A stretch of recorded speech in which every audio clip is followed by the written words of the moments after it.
Assalamualaikum teman-teman. Ni dia durian tepung dari kebun di Tanjung Aur, Botakiri, Perak. Orang kata durian tepung ni kalau luruh hancur macam tepung, tapi yang ni pelik sikit. Luruh tak hancur, isi pula putih melepak macam tepung gandum.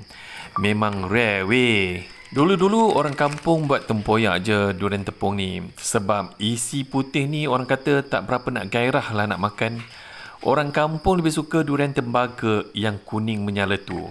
Tapi kita ni kan orang Botakiri. Benda pelik sikit kita boleh buat jadi sedap.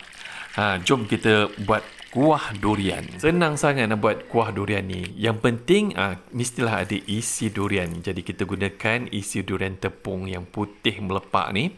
Kemudian kita gunakan santan pekat, kotak ataupun santan segar.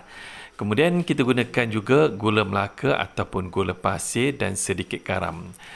Nak letak daun pandan terpulang, tapi bagi abang kalau kita buat kuah durian ni kita tak gunakan daun pandan kerana nanti akan hilanglah pula bau durian tu. Mula-mula kita masak isi durian ni dengan air putih sahaja. Kemudian bila dagingnya dah terlerai daripada bijinya, barulah kita masukkan santan. Santan ni bagi kuah jadi lemak berkrim. Orang kata kalau tak ada santan, kuah durian ni jadi macam air basuh tangan je. Kita masukkan sedikit garam dalam kuah durian untuk seimbangkan rasa manis dan lemak santan supaya kuah lebih sedap dan tidak muak bila dimakan. Durian tepung ni walaupun putih tapi rasanya memang manis, geng. Jadi abang cuma masukkan lebih kurang 3 sudu besar gula putih.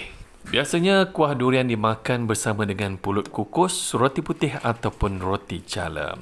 Kalau makan dengan pulut kukus, ini memang pasangan yang paling klasik.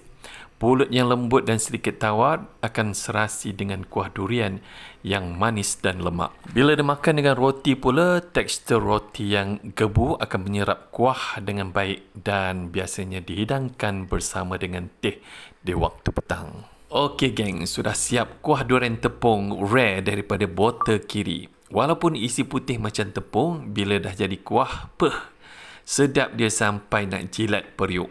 Orang kata durian tepung bukan calang-calang. Kalau kena gaya masaknya, boleh jadi juara kampung.